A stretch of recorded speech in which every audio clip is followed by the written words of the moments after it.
Sometimes it's not the outside world that drains you. It's the people you let inside your home. You host them, offer them food, make them feel welcome, but after they leave, something feels off. Not always dramatic, just uncomfortable. You notice tension, mood changes. Even small arguments suddenly spark between family members, and you can't explain why. It happens more often than people admit, because not everyone who enters your home comes with good intentions. Some bring heavy hearts, hidden envy, or even words that seem harmless but slowly damage your peace. In Islam, we're not taught to let everyone in freely.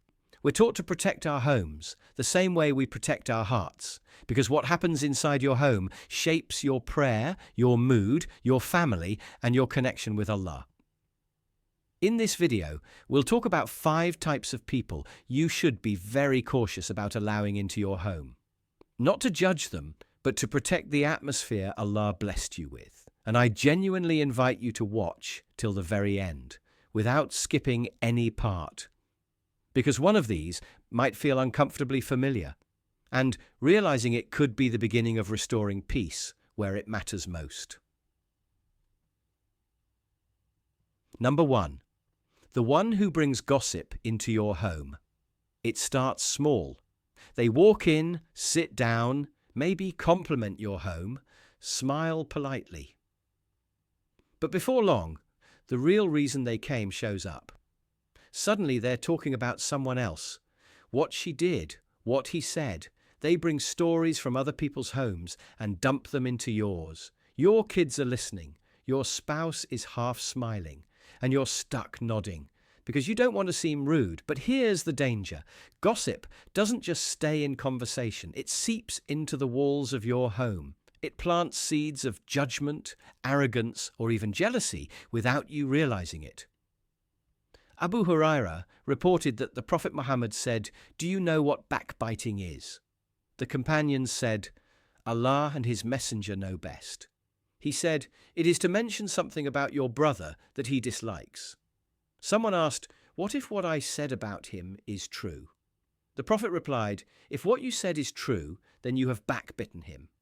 And if it is false, then you have slandered him." Now imagine letting that person sit for hours in your living room, in front of your family, in front of your children, letting their words shape the atmosphere of your home. It's not about cutting them off entirely. It's about boundaries. It's okay to say, "Let's not talk about others while we're here." It's okay to change the topic, to keep the visit short, or even stop inviting someone whose presence constantly stirs drama. Because gossip isn't just a sin, it's a spiritual toxin. And your home should be a place of peace, not a place where someone else's problems are replayed and magnified. Number 2, the one who always complains, criticizes, or brings a negative vibe. Some people never have anything good to say. You sit with them for 5 minutes and you already feel heavier. They complain about life, mock others, pick apart your choices, or point out flaws in everything you do. They don't celebrate. They don't uplift. They drain. At first, you might excuse it. Maybe they're going through something. But eventually you notice. Your mood shifts after being around them. You start doubting your blessings.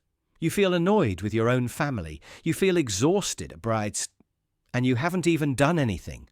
That's because negativity is spiritually contagious. The Prophet said, "A person is upon the religion of their close companion, so be careful who you take as a friend." And sometimes it's not about lifelong friendship. It's about who you allow to sit in your space, share your moments, and influence your peace.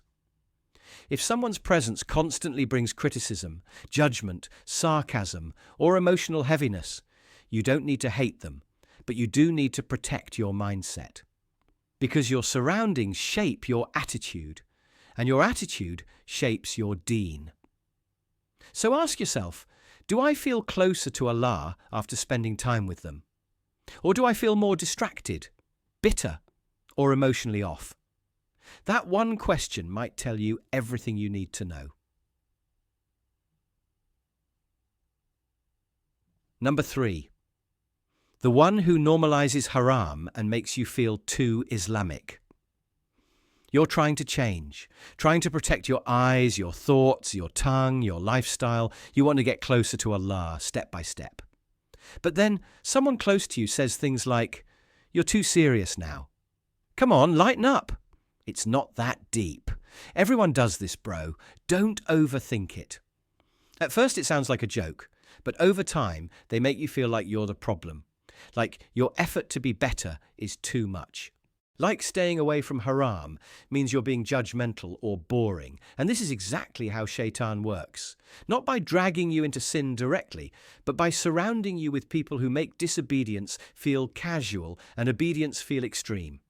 And it's not just strangers. It can be close friends, co-workers, even relatives. They bring music loudly wherever they go. They joke about relationships, zina, and the very things you're trying to stay away from. They make fun of hijabi, beard, or Islamic values, without realizing they're feeding a slow spiritual erosion. The Prophet Muhammad said, "The example of a good companion and a bad one is like that of the seller of musk and the blacksmith. You'll either leave with a pleasant scent, or your clothes burnt." And in today's world, that blacksmith might be the one who constantly puts you in environments where Allah is forgotten and sin is treated like a joke. If every time you're around someone, your spiritual standards drop, your intentions weaken, and you find yourself doing things you promised to stop, then it's time to rethink who you're giving access to your space. Because someone who makes you feel ashamed of your deen is not protecting you, and your peace will always suffer in places where Allah is not remembered. Number 4, the one who's obsessed with showing off and making you feel less. They walk in and you already know what's coming. The brand names, the latest phone, the vacation story they've told 5 times, just loud enough for everyone to hear. Somehow, every conversation circles back to them, what they have, who they know, how blessed they are. Now, don't get it wrong. There's nothing wrong with sharing your blessings. But when someone's presence constantly makes you feel smaller, behind in life, or ashamed of your simplicity, and that's not inspiration, that's subtle arrogance. And in today's world, this kind of behavior isn't rare, it's everywhere. Instagram captions, dinner tables, weddings, even family meetups. People don't just visit anymore, they perform. And if you're not careful, their performance can start affecting your contentment. You start comparing, doubting your life choices, rushing to spend on things you don't need just to keep up. You forget the peace you had before they showed up. Slowly, without realizing it, shukr starts fading. You stop thanking Allah for what you have because you're too busy focusing on what you don't.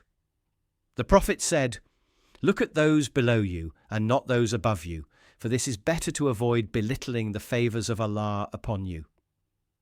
So if someone constantly brings a competitive energy into your space, if you feel more anxious than inspired after their visit, if you find yourself doubting your blessings just because of their presence, then protect your peace. Because contentment doesn't grow in a place where someone else is always trying to prove they have more than you.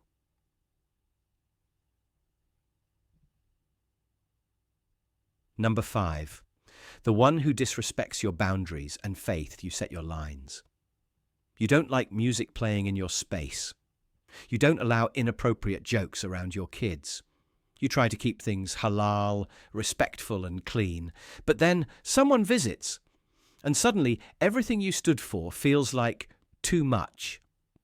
They roll their eyes when you lower the volume. They joke when you ask them to watch their language. They say things like, "Don't be so uptight, we're family," or "It's not that serious." And slowly, your own rules start bending, just to avoid tension, just to keep the peace, just to not feel like the religious one. But here's the truth. Peace that requires you to abandon your principles is not peace. It's surrender. When you constantly allow people to walk all over your values just to be polite, you're not just hurting yourself. You're teaching your children, your spouse, and even your own heart that your faith is flexible when people challenge it. The Prophet Muhammad never forced religion on anyone, but he also never allowed mockery or disrespect of Allah's commands in his presence.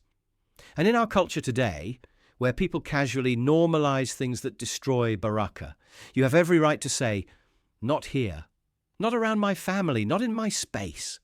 It's not about ego. It's not about judgment. It's about protecting the blessing Allah gave you and standing for it without apology.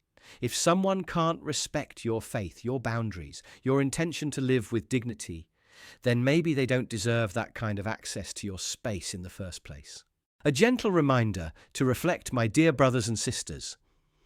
It's easy to hear a topic like this and start thinking about everyone else, who you should remove, who you should avoid, who needs to get out of your life. But before you close this video with a heavy heart, take a deep breath. Because Islam is not about turning your back on people. It's about protecting your heart without hardening it. Yes, we've discussed 5 types of people to be cautious about. But that caution should be guided by wisdom, not arrogance. The goal isn't to cut everyone off. The goal is to set boundaries with grace, to remain polite, to be kind, to correct with good character without becoming cold or harsh. And don't forget, sometimes the people we love the most make mistakes. They say the wrong thing. They bring the wrong energy. They might not even realize the effect they're having. That doesn't mean you push them away forever. It means you lead with gentle firmness. You protect your space, but you also protect your relationships. Because in Islam, cutting off ties, especially family, is never encouraged. The Prophet Muhammad said, "Whoever severs the ties of kinship will not enter paradise." So don't let this reminder make your heart harder. Let it make your vision clearer. Protect your home. Protect your heart. But protect your relationships too, by handling them with adab, sabre, and sincerity. And if any of the signs today made you think about people in your life, take a moment to also ask, have I ever been that person to someone else? If the answer is yes, then make a simple dua right now. Ya Allah, remove every trait from me that pushes others away from you. Purify my company and make me someone who brings barakah wherever I go. And if this message touched your heart, comment below, Ya Allah, protect my peace and soften my heart.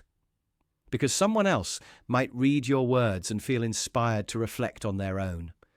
Lastly, don't forget, liking and subscribing costs nothing. But it helps us continue creating reminders that protect hearts and strengthen Iman in a world full of noise.